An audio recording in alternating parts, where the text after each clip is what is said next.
Desde hace 8 días tenemos guerra en Israel contra la invasión que sufrieron, y por eso he puesto un título ahora que se llama así, lo he llamado de esta manera: primero prepárate, después las señales. Porque al hablar de la guerra, inmediatamente todo el mundo busca ver las señales de la venida de Jesús. Y ciertamente en la Biblia hay mucha enseñanza sobre el último tiempo. Requiere estudio. Pero lo que vemos en la Escritura y lo que vamos a ver hoy es que el Señor, en medio de las señales, antes nos enseña que debemos prepararnos para su venida. Así que la gente hoy se mueve mucho en busca de señales y ven señales de la venida de Jesús en todo lo que está pasando a nuestro alrededor. A manera de introducción quiero decir esto: desde 1948, que se declaró el Estado de Israel como una nación, somos la generación que ha visto el mayor cumplimiento de profecías. Somos la generación que es testigo de los milagros de la venida pronta de nuestro Señor.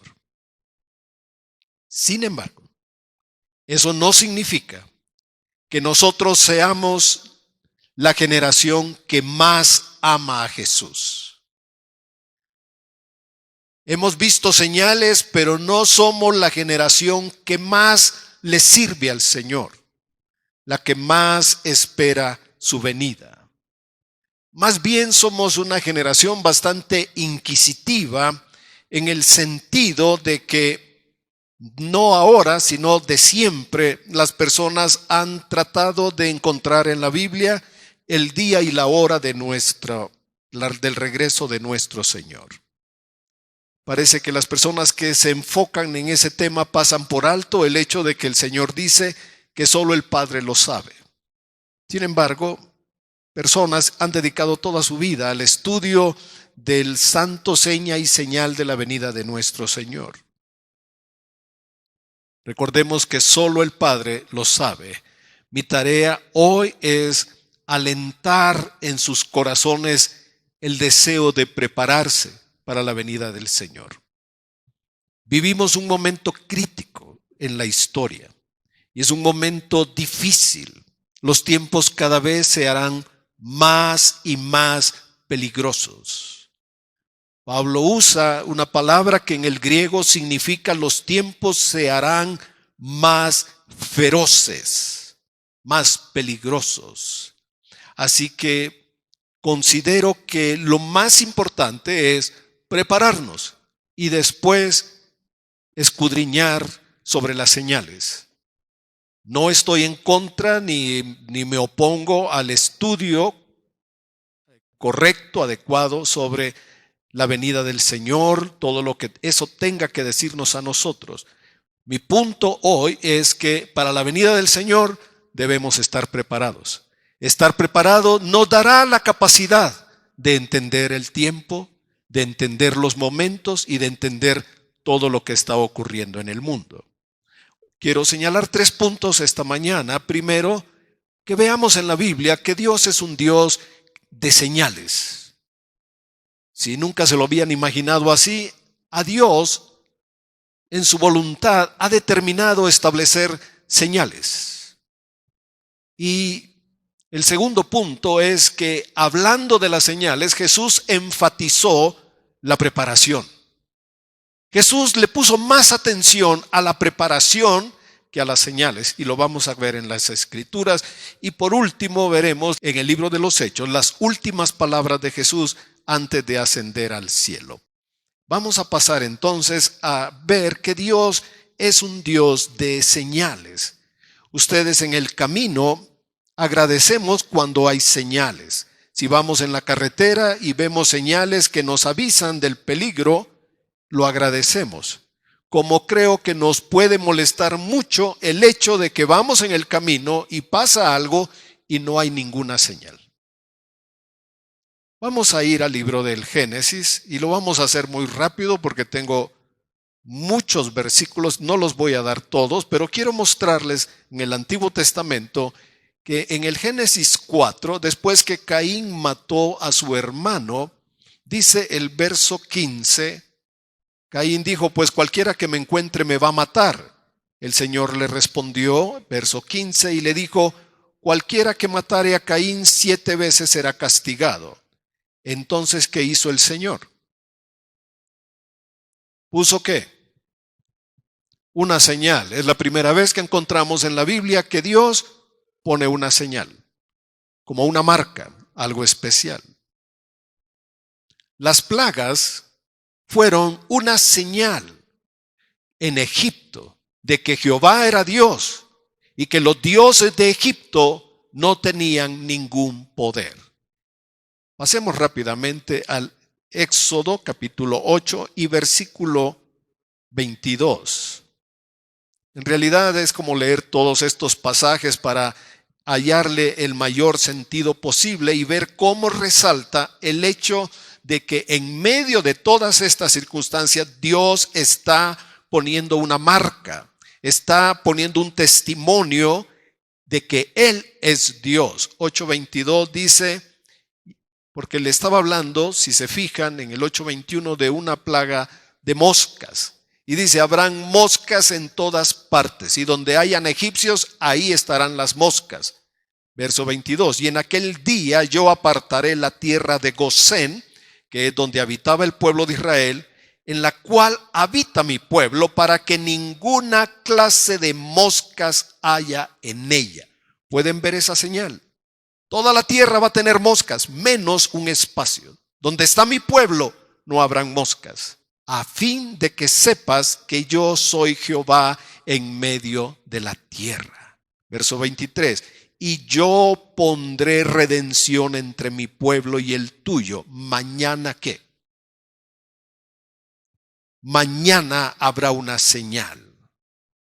Si pasamos al Éxodo 13, vamos a encontrar cuando el Señor les dice que deben celebrar la fiesta de la Pascua, cuando ellos deben poner el alimento de una forma especial, deben hacer lo del cordero, deben tener una celebración para recordar su liberación, su redención, su salida de Egipto.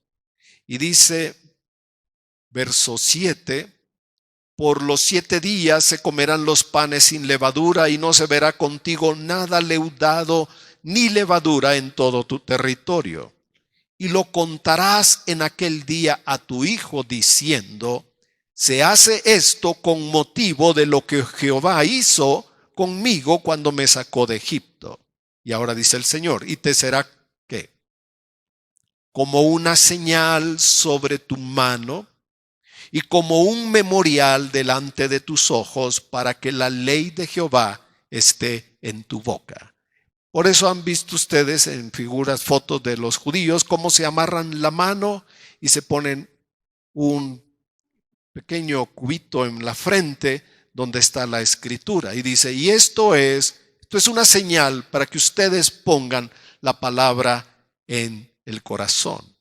Pasemos al 31, capítulo 31, y veremos que el día de reposo es una señal para el pueblo de Israel. Dios establece que hay un día para Él, porque está haciendo un pacto con ellos y no les está preguntando si quieren. Dios los está redimiendo de la esclavitud, donde eran esclavos todos los días. Ahora les dice el Señor, me van a entregar a mí un día. Es el día de reposo para mí, dice el verso 16. Guardarán pues el día de reposo los hijos de Israel, celebrándolo por sus generaciones, por pacto perpetuo. Pero leamos el 17. ¿Qué es eso? ¿Qué es guardar el sábado en Israel? Señal. El día de reposo era una señal que Dios estableció con el pueblo de Israel. Más adelante hubo conflicto. La gente se quejó de Aarón, de Moisés, y dijeron, ¿por qué ustedes son los líderes? ¿Por qué Aarón es el sumo sacerdote? Y Dios dijo, vamos a acabar con el problema. de cada tribu traigan una vara. Y todos presentaron 12 varas. Y las dejaron en el tabernáculo delante del Señor. Al día siguiente la vara de Aarón había reverdecido, había floreado y había dado almendras. Una vara sin raíz. Y dice en el libro de Números 17, versículo 8, aconteció que al día siguiente vino Moisés al tabernáculo del testimonio, y he aquí que la vara de Aarón, de la casa de Leví, había reverdecido. Me imagino que pusieron su marca de cada tribu, y dice que la vara de Leví había reverdecido y echado flores y arrojado renuevos, y ¿qué más? Produjo almendras. Entonces sacó Moisés todas las varas de delante de Jehová a todos los hijos de Israel, y ellos lo vieron y tomaron cada uno su vara. Ellos estaban peleando por el liderazgo y dicen: Moisés, llévense cada quien su vara, vacía, estéril. La única vara que Dios bendice fue la de Leví. Dios aprobó y llamó y selló una vez más a Leví, la descendencia de Leví, y en este caso a Aarón. Pero miren lo que dice más adelante el versículo 10. Jehová dijo a Moisés: vuelve la vara de Aarón delante del testimonio, regrésala, porque se debería poner en el arca, para que se guarde por señal a los hijos rebeldes, y hará cesar sus quejas de delante de mí, para que no mueran. Y Moisés lo hizo como el Señor le mandó. Dios permite que hayan señales en su pueblo, y permite a veces que las personas pongan señales. Es tan grande la bondad y la misericordia del Señor. Un caso de esto es una mujer llamada Rahab, que era prostituta. Ella fue la que recibió a los espías. Vamos a Josué capítulo 2. Y ella los protegió, los escondió. Ella le dijo a los espías que dentro de Jericó sabían que prácticamente estaban derrotados. Ellos sabían lo que Dios había hecho, cómo los había sacado de Egipto, y tenían miedo. Y ella dijo: yo los protejo, por favor, sálvenme a mí, a mi familia. Y dice en el versículo 12 que ella les pidió una señal segura. Os ruego pues ahora que me juréis por Jehová, que como he hecho misericordia con vosotros, así la haréis vosotros con la casa de mi padre, toda su familia, de lo cual me daréis ¿qué? Una señal segura. Y después ataron en la ventana algo como una señal, y la instrucción era que nadie podía tocar esa casa, porque ahí estaba una señal.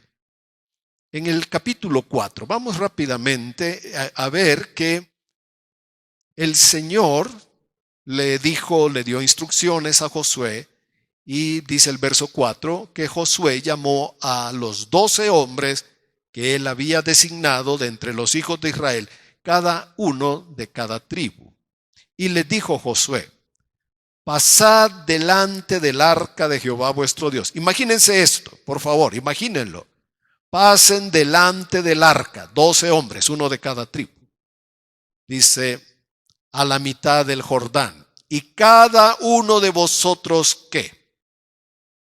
Tome una piedra sobre su hombro, conforme al número de las tribus de los hijos de Israel. Verso 6. ¿Por qué tienen que levantar piedras del río? Para que esto sea señal entre vosotros. Y cuando vuestros hijos preguntaren a sus padres mañana diciendo: ¿qué significan estas piedras? Porque al cruzar el río Jordán pusieron ese montículo de piedras como una señal de lo que ahí había pasado. Josué fue un poquito más allá. Dice: les responderán ustedes que las aguas del Jordán fueron divididas delante del arca del pacto de Jehová cuando ella pasó el Jordán. Las aguas del Jordán se dividieron, y estas piedras servirán de monumento conmemorativo a los hijos de Israel para siempre. Ahora, si vemos, Josué dice en el versículo 8 que los hijos de Israel lo hicieron así como Josué les mandó. Tomaron 12 piedras de en medio del Jordán como Jehová lo había dicho, conforme al número de las tribus de los hijos de Israel, y las pasaron al lugar donde acamparon y las levantaron ahí. Verso 9. Josué también, ¿qué hizo? Levantó 12 piedras. ¿Dónde? En medio del Jordán, en el lugar donde estuvieron los pies de los sacerdotes que llevaban el arca del pacto. No vemos que Dios le haya dado esta instrucción, pero afuera había un montículo de piedras para recordar como una señal lo que Dios había hecho en ese lugar. Pero en el curso del río, ahí donde el arca se detuvo, ahí había otro montón de piedras. Nadie las podría ver, pero ellos sabían. Es un testimonio que no es visible a la gente, pero es un testimonio y una evidencia de lo que Dios hace. Josué hizo estas cosas. Recordamos a Gedeón, que él pidió unas señales delante de Dios. Eso está en Jueces capítulo 6.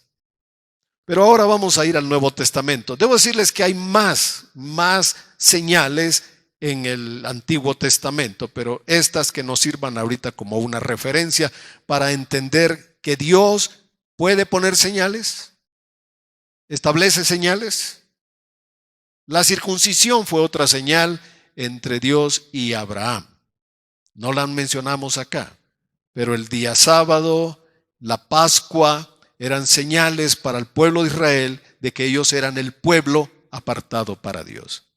Una señal visible para nosotros, no la tenemos mencionada acá, pero es el bautismo. Es cuando nosotros vamos a las aguas y públicamente declaramos que somos seguidores de Jesús, que deseamos seguirle, amarle y obedecerle. Entonces entramos al agua y nos bautizamos. Obedecemos al Señor. Es una señal visible. Vamos a ver en el Nuevo Testamento, en Lucas capítulo 2, un evento que las personas conmemoran alrededor del mundo en el día de la Navidad. El ángel dio la palabra a los pastores, dice Lucas 2:8, que habían pastores en aquella región y guardaban las vigilias de la noche. Y dice el verso 9 que se les presentó un ángel del Señor y la gloria del Señor los rodeó de resplandor y tuvieron temor. Y el ángel les dijo, no teman, porque aquí les doy nuevas de gran gozo para que todo el pueblo, en realidad todos se alegren por lo que Dios está haciendo. Dice el verso 11, que les ha nacido hoy a ustedes humanos en la ciudad de David, Belén, un Salvador que es Cristo el Señor. Versículo 12. ¿Qué dice el ángel? Que hay una señal. ¿Cuál es la señal de Dios? Que hallarán al niño envuelto en pañales, acostado en un pesebre. Esa señal, ¿quién la puso? El Señor, Dios Padre. Y manda al ángel y dice, esta es la señal. Van a hallar al niño envuelto en pañales, acostado en un pesebre. Cuando Jesús fue niño, más adelante en el capítulo 2, dice que lo llevaron al templo y ahí un hombre los bendijo, llamado Simeón, verso 34, y le dio una palabra a María. Y le dice, hablando del niño, está puesto para caída y para el levantamiento de muchos en Israel. ¿Y para qué más? La vida de Jesús sería una señal para todos, para los que lo amaron y para los que lo rechazaron. Si ustedes me preguntan, ¿dice aquí que es una señal? No, en Mateo 4 Jesús fue tentado y lo que hizo el diablo, aunque no dice que le pidió una señal, le pidió pruebas. evidencias, haz algo, demuestra que tú eres el Hijo de Dios. Y lo tentó. La tentación consistía en obligar a Jesús a que hiciera algo, que demostrara a él de alguna forma, ya sea convirtiendo las piedras en panes, lanzándose como fuera, postrándose. Si eres hijo de Dios, haz esto. Jesús no lo hizo, pero el enemigo tentó a Jesús para que él hiciera algo, que demostrara que era el Hijo de Dios. Y todo eso persiguió a Jesús siempre. Las personas, lo veremos adelante, le tentaron y le preguntaron, haz algo, demuéstranos, danos una señal.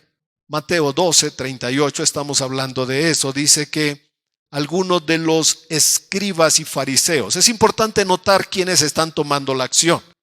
Los escribas eran personas versadas en las escrituras, conocían las escrituras, ellos las escribían, ellos las interpretaban, ellos las explicaban. Y los fariseos eran sumamente exigentes en el cumplimiento de la ley.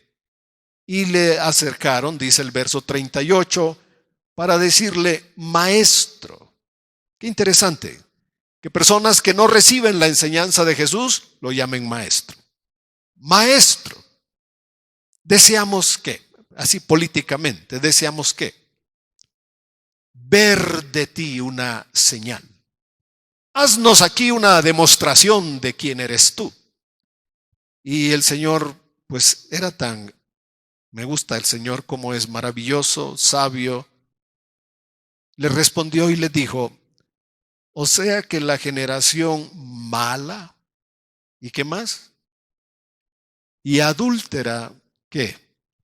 Demanda señal. Es que en el griego cuando le dijeron, haz la señal, no se nota, pero las palabras que se usan sí era como una demanda, o sea, haznos una señal, exigiendo que lo hiciera. Y Jesús dice, o sea que la generación mala y adúltera anda buscando señales, pruebas, demostraciones de quién soy yo. ¿Y qué más dijo? No les será dada ninguna señal, solo la señal del profeta Jonás. Y eso nos puede servir para estudiar después. En Mateo 16:1 dice ahora que eran los fariseos y los saduceos, que para tentarle, aquí ellos traen una intención, tentarlo, ponerlo a prueba, ver si se equivoca, si es capaz de hacer lo correcto. Y le pidieron, dice, que les mostrara una señal del cielo. Jesús les dijo, ustedes conocen los cambios del clima, pero no conocen los tiempos de Dios. Generación mala, verso 4, y adúltera demanda señal, pero señal no les será dada, sino la del profeta Jonás, y dejándolos, se fue. Vamos a Lucas 11. Porque aquí es muy interesante que la gente le pida señales a Jesús y cuando Él hace las señales no las aceptan. Cuando Jesús prueba algo, demuestra, cuando Jesús hace algo, las personas no lo reciben. Dice en el versículo 14 que estaba Jesús ocupado. ¿Echando qué? Echando fuera un demonio. Un espíritu que dentro de esa persona le había impedido hablar. Dice que era mudo. Y aconteció que salido el demonio, el mudo ¿qué? Habló. Ese hombre era mudo, no podía hablar. Pero después de que salió el espíritu, el hombre pudo hablar y la gente se maravilló. Verso 14, Jesús hizo una prueba, una señal, hizo un milagro, sanó a una persona, la liberó, le restauró la capacidad de hablar. Dice el versículo 15, pero, esto es lo que vas a encontrar en la Biblia cuando Jesús enseñaba o hacía milagros, pero algunos de ellos decían, por Belcebú. O sea, ese milagro no se lo atribuyeron a Jesús, sino a Belcebú, dice, príncipe de los demonios. Por él es que echa fuera los demonios. Versículo 16. Pero otros, para tentarle, ¿qué? le pedían que hiciera una señal. Incluso Herodes, capítulo 23, versículo 6 al 9, cuando Jesús fue capturado y fue enviado de Pilatos, fue enviado a una audiencia con Herodes, porque Herodes era el tetrarca de Galilea, y dijo, bueno, es la jurisdicción de Herodes, y Pilatos se quería lavar las manos una vez más. Dice, verso 8, que Herodes, viendo a Jesús, se alegró mucho. ¿Por qué? Porque hacía mucho tiempo que deseaba verle, porque había oído muchas cosas acerca de él. Y miren lo que dice aquí. Herodes, ¿qué esperaba? Verle para que hiciera una señal. Y le hacía muchas preguntas, pero Jesús no le respondió. Ahora, en San Juan hay 4 milagros, se les nombra señales. Cuando convirtió el agua en vino, ustedes recordarán que fue el primer milagro. Después sanó al hijo de un noble del rey, capítulo 4 de Juan. Al final dice que esa fue la segunda señal. Y después, en el Evangelio, en el 11, está la resurrección de Lázaro. Y dice que muchas personas fueron a ver a Lázaro por la señal que se había hecho. Nadie había resucitado a un muerto. Y ahora, bueno, sí había ocurrido antes, pero no en la forma tan dramática como Lázaro con 4 días de muerto. Así que Jesús fue cuestionado toda la vida y siempre preguntaron que hicieran señales. Pero cuando resucitó a Lázaro, las personas tampoco creyeron en él. O sea, que aunque Jesús haga una señal, ¿qué crees que pasa? Aunque Jesús haga un milagro, ¿qué crees que pasa? Un milagro, como los leprosos, deberíamos preguntarnos, ¿un milagro genera un cambio? ¿El hecho de que una persona reciba un milagro produce un cambio en ella? Debería.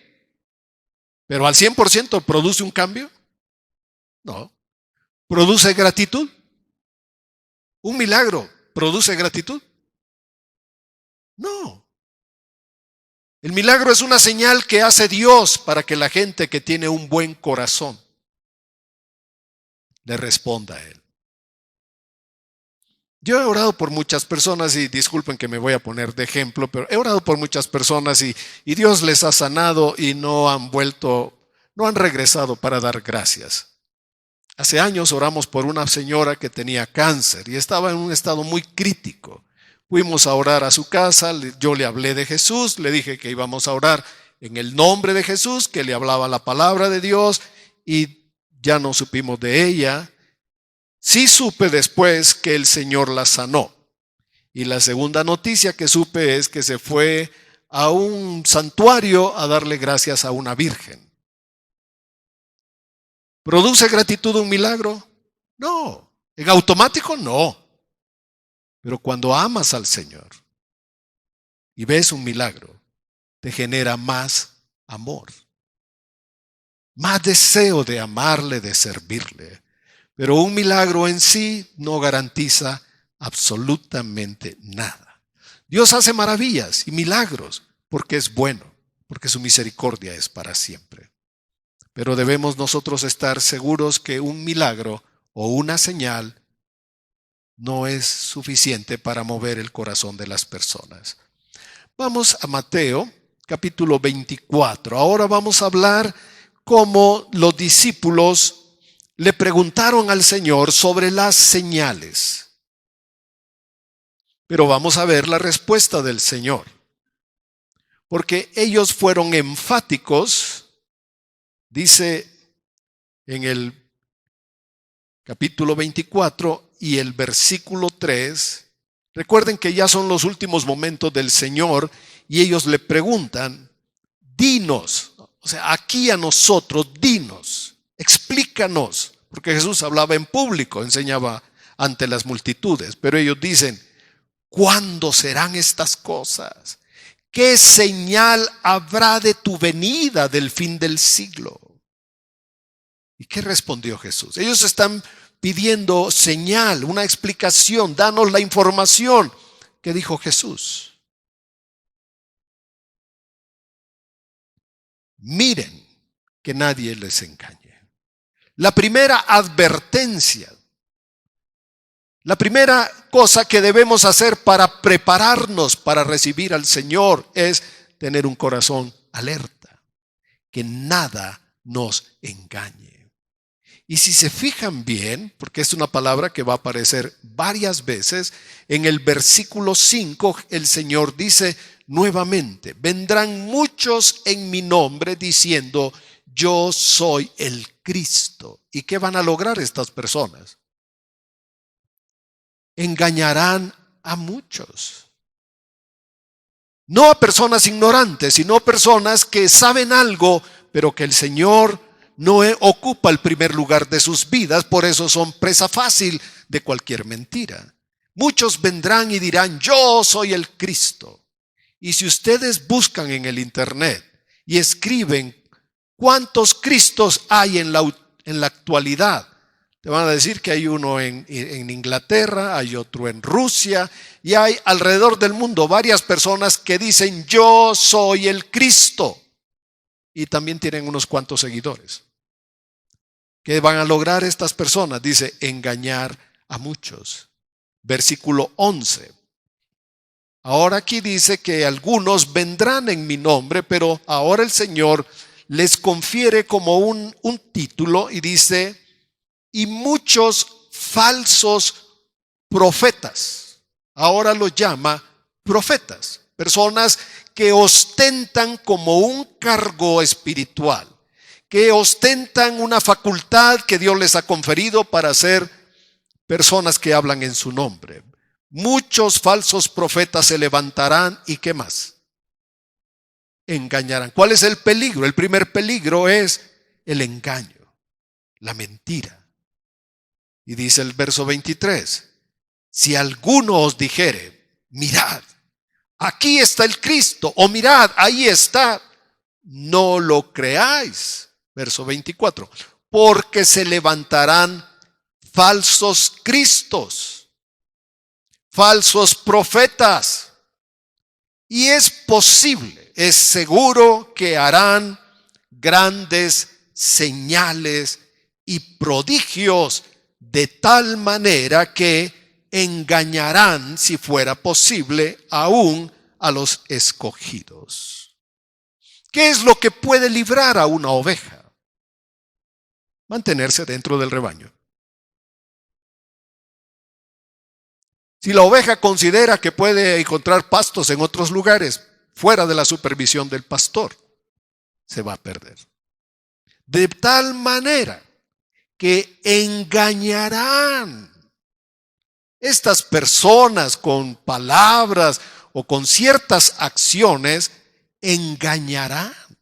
¿De qué nos está advirtiendo el Señor? ¿Cuál es el peligro? El engaño, el error, la mentira. Considerar cosas que nosotros decimos, bueno, pero ¿qué tiene de malo? Ya se acerca una fecha. Les aseguro que la gente en cualquier parte acá sabe más de Halloween que de la Reforma, de lo que pasó con Martín Lutero. La gente no sabe de eso, pero sabe de Halloween. Las personas dicen, ¿pero qué tiene de malo, pastor? ¿Qué tiene de malo? Bueno, muchas personas se levantan para engañar y engañan a los que le han dado la espalda al Señor o los que no tienen la palabra del Señor morando en su corazón. La segunda cosa que Jesús habló es perseverar. La segunda recomendación para la venida de nuestro Señor es que perseveremos. Perseverar es mantenernos una y otra vez, mantenernos. Dice el versículo 13, mas el que persevere en medio de las señales, porque recuerden esto, Jesús no estaba enseñando las señales A él le preguntaron acerca de las señales. Jesús dijo, bueno, van a pasar estas cosas, pero que nadie los engañe. Verso 13 dice, pero el que persevere hasta el fin, ¿qué? ¿Qué se requiere de un cristiano? De un hombre de Dios, de una mujer de Dios, de una familia de Dios. ¿Qué? Perseveremos. Que perseveremos. Hay una carrera que es la del maratón y son 42 kilómetros. Muchas personas la empiezan. No todos la terminan. A veces les tarda demasiado tiempo para terminar esa carrera. La vida cristiana no es una carrera de 100 metros, no es una llamarada. Es algo que nos cuesta toda la vida. Nos va a tomar toda la vida vivir para el Señor y por eso habla de perseverar. ¿Qué debemos hacer? Perseverar en la fe, perseverar en la comunión, perseverar amando al Señor, sirviendo al Señor, perseverar.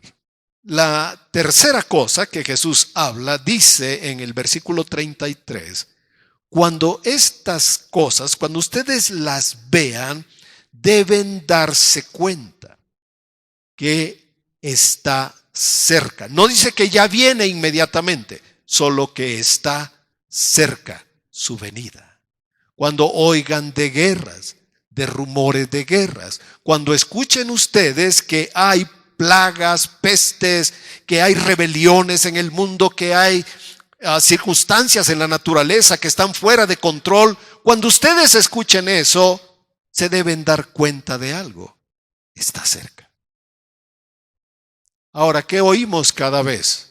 Los tornados cada vez son más grandes, más fuertes. Las tormentas tropicales cada vez se hacen más huracanes. Cada vez hay más temblores en el mundo y cada vez son más fuertes. El mundo está sacudido. Los hijos de Dios decimos, bueno, pero no creo que viene todavía. No sé cómo a veces nos hacemos tan ilusos para hablar como que fuéramos expertos en el tema. Jesús dice, cuando vean estas cosas, si es que las pueden ver, si es que las pueden reconocer, si las pueden ver, ustedes se darán cuenta de algo, que la venida está cerca. La venida está cerca. Iglesia, la venida del Señor está cerca. Él viene o nosotros vamos. Así también vosotros, dice, cuando vean todas estas cosas, dense cuenta, reconozcan, conozcan que está cerca, que está a las puertas. Porque el Señor lo dice así, porque algunos hermanos ni se van a dar cuenta. Número 4. Vamos al verso 36. Creo que nos ha faltado humildad en la iglesia para aceptar estas palabras del Señor.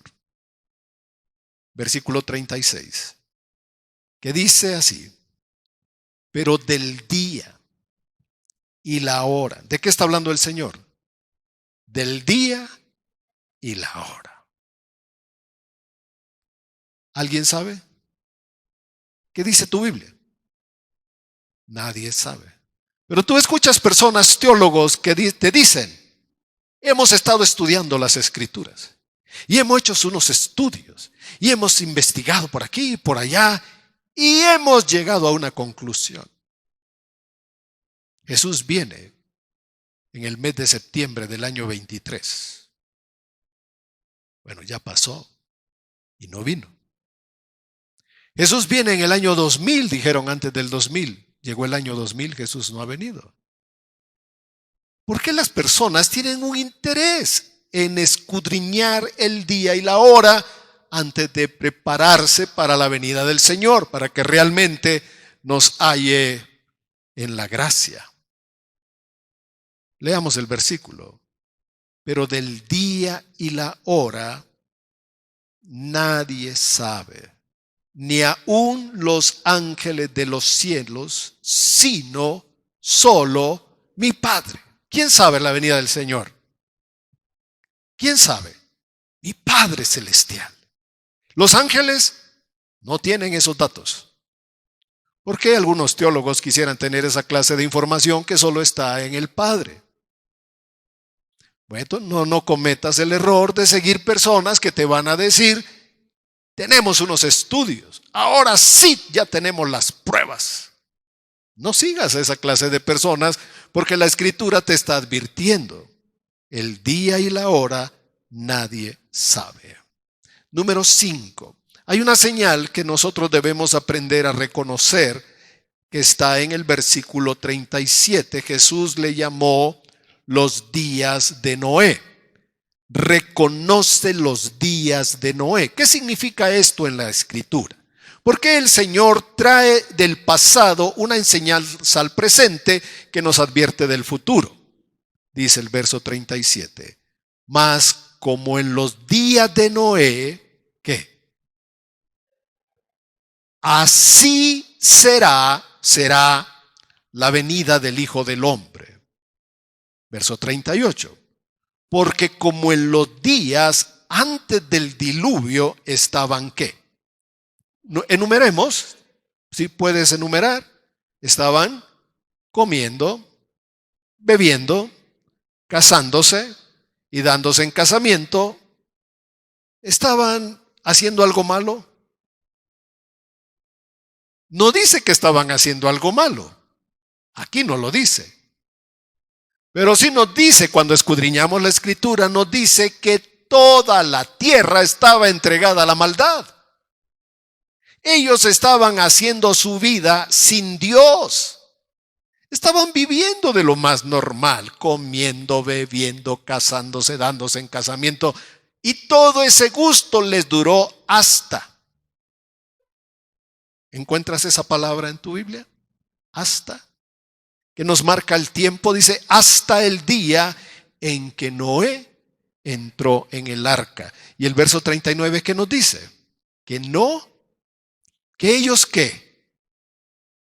¿Ellos qué? No entendieron. ¿No entendieron qué? El mensaje, la señal. No entendieron. Dice, no entendieron hasta que vino el diluvio y se lo llevó a todos. Así será también la venida del Hijo del Hombre.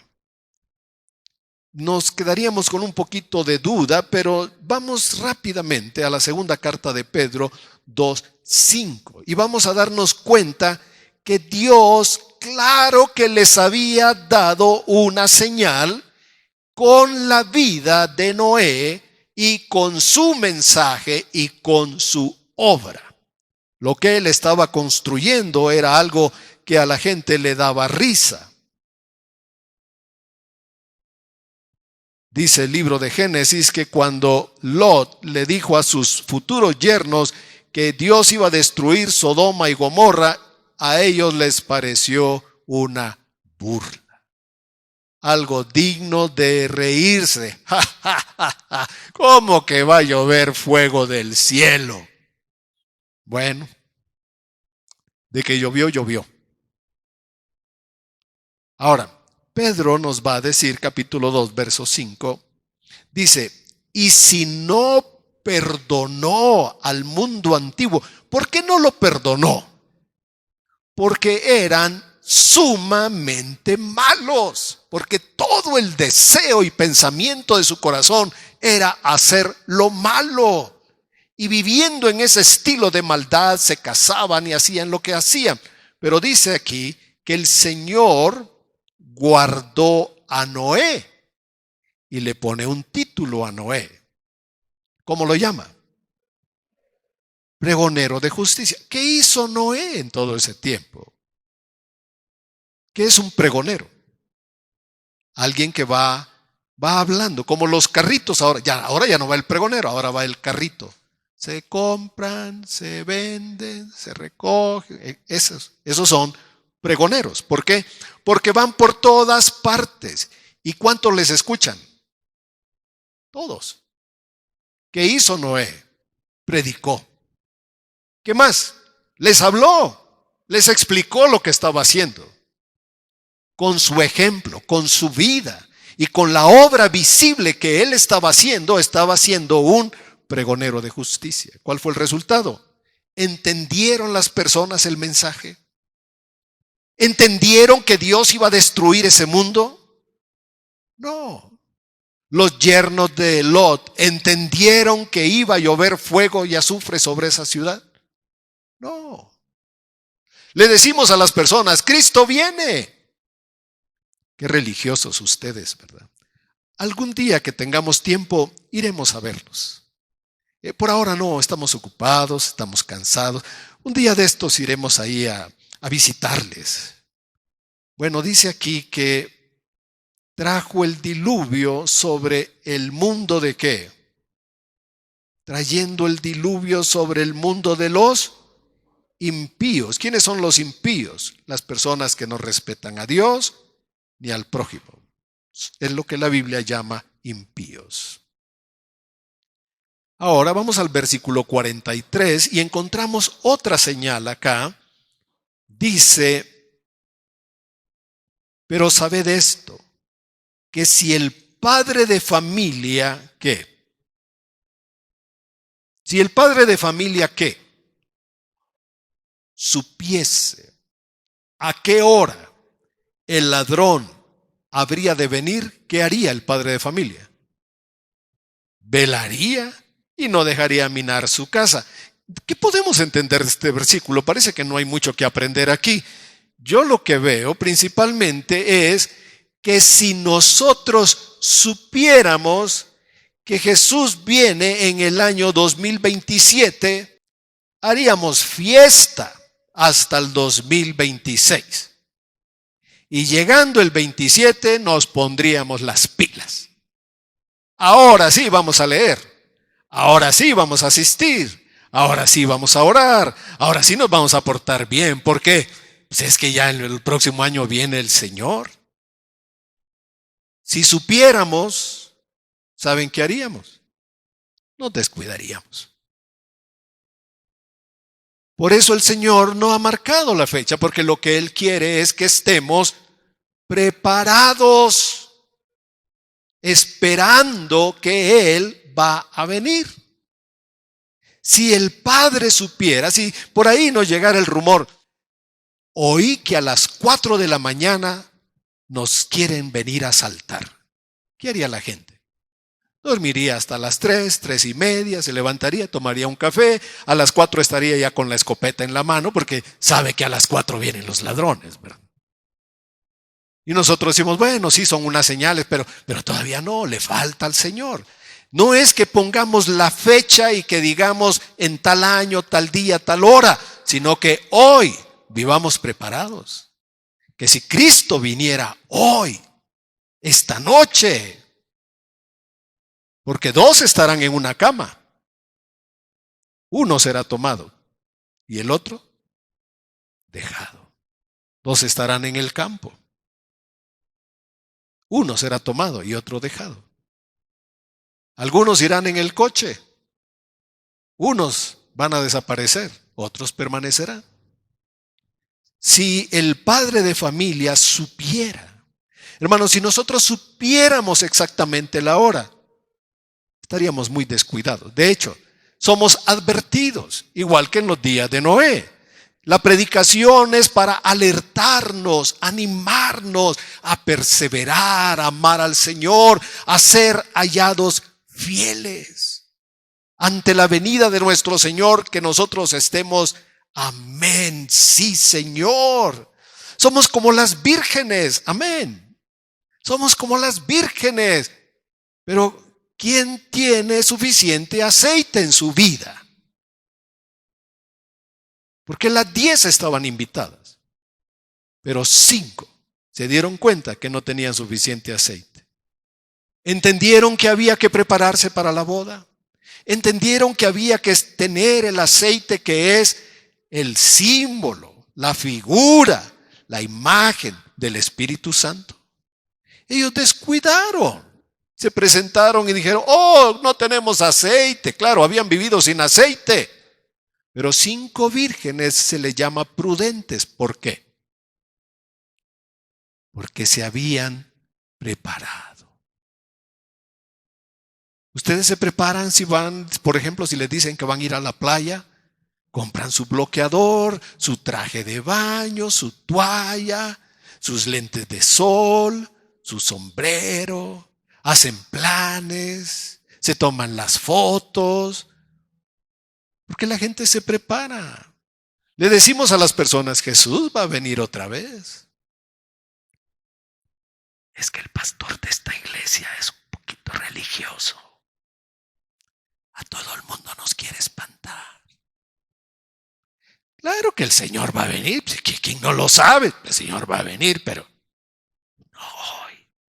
Oye, ¿cómo estás para el próximo viernes? Hay una fiesta por ahí de Halloween. ¿Te apuntas? Órale, te aviso, sí. Adiós, pastor. Dios lo bendiga. Si la gente supiera, se prepararía. Pero miren el verso 44. Dice el Señor. Y en el 43 dice, si supieran, se prepararían. Pero ¿qué dice el versículo 44? Por tanto, también vosotros, ¿qué?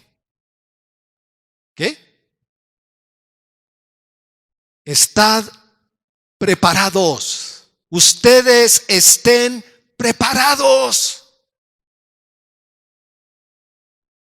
¿Estás en paz con todas las personas?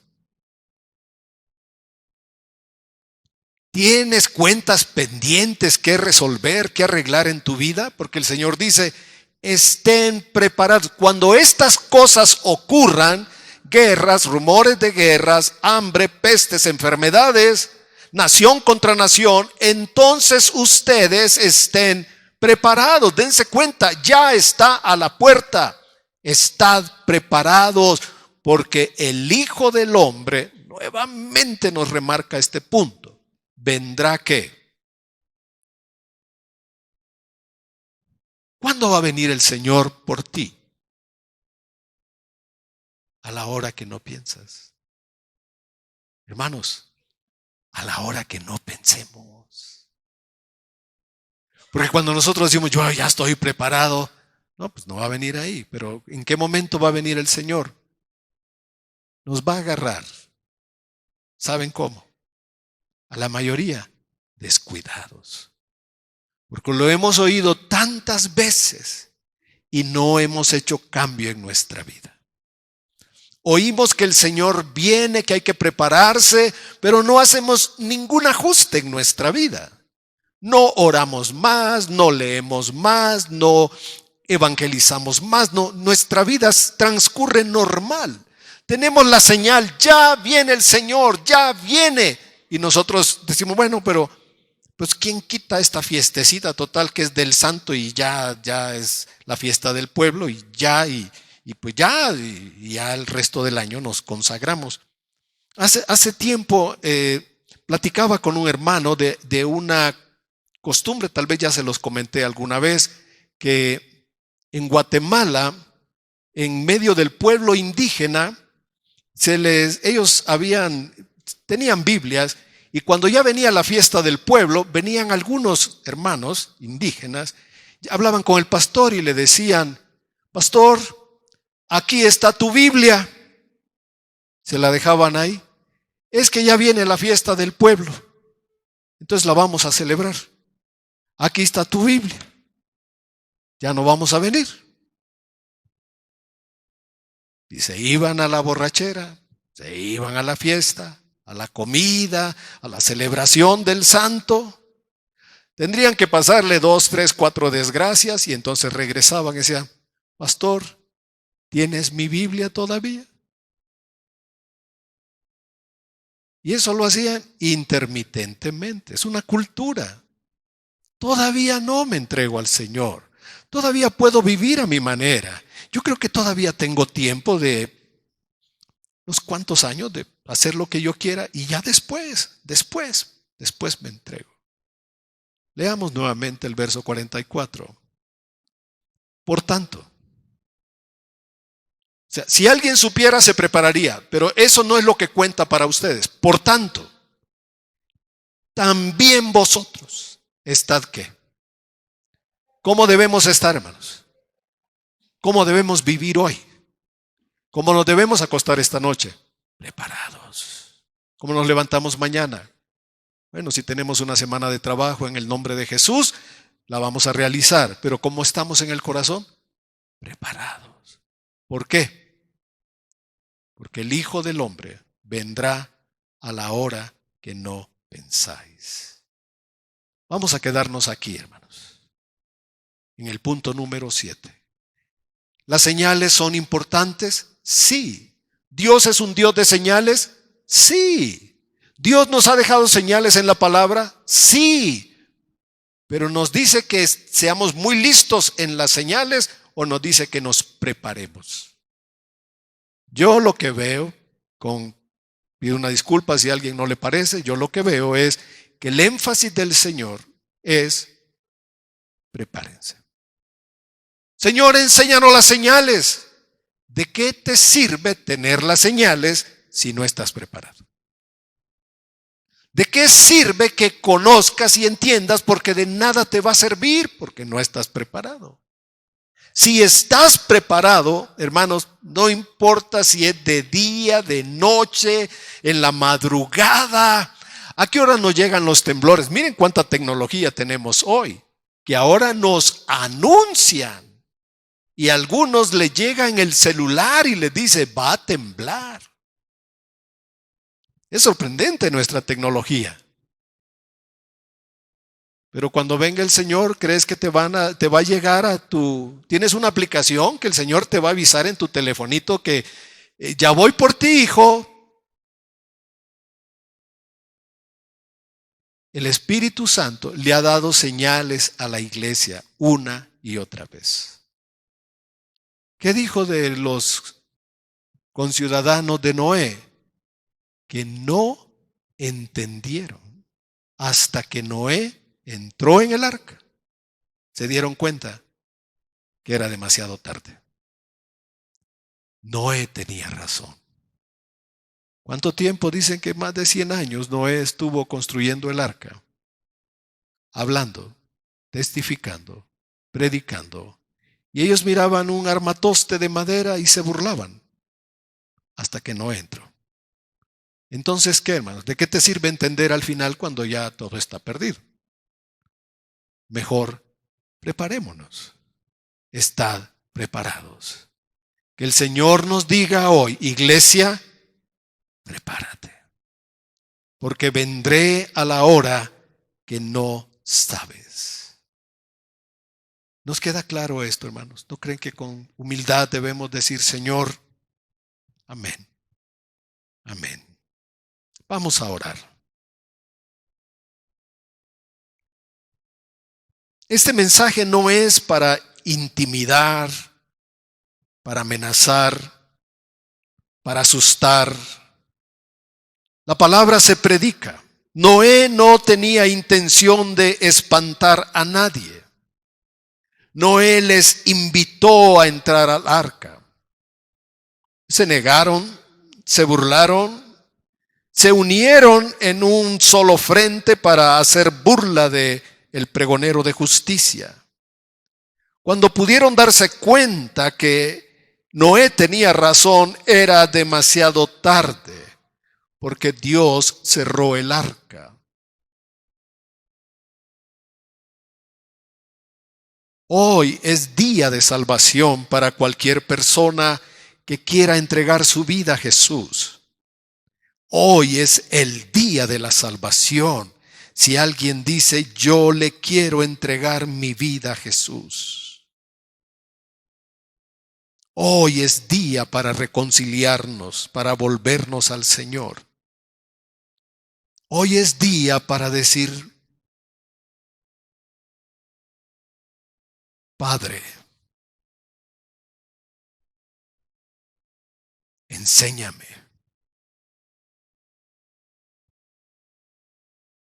No puedo preocuparme por estar alerta de las señales si no estoy preparado. Porque tu venida es pronta. inminente. Nadie podrá resistir tu venida, Señor. Tú has dado señales en el mundo. Has dejado señales en tu palabra. Y no hemos tenido el corazón para prepararnos para ti, Señor. Permítenos, como una iglesia que te ama, que ama tu venida, que podamos decir en este lugar, todos podamos decir, ven pronto, Señor Jesús. Maranata, el Señor viene, y expectantes estemos día a día hasta tu venida, Señor. Permítenos que nuestros corazones no se carguen del placer o del afán de este mundo, sino que estemos alertas día a día. Como tú lo dices, Señor, estemos preparados, porque no sabemos a la hora que tú vendrás. Y oro por cada uno de las personas que me escuchan, cada familia que aquí está reunida. Oro que el Espíritu Santo ilumine nuestra mente, nuestro corazón, para vivir en esta verdad. Vivir firmes en la entrega de nuestro Señor Jesucristo, amando al Rey, anhelante de su venida.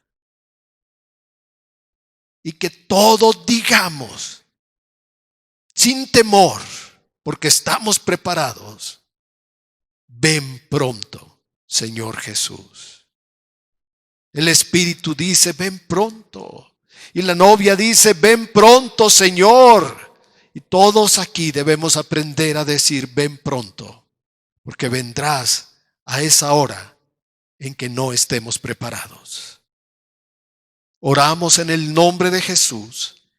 Aviva nuestros corazones, porque eres Dios que nos ha dado tantas señales.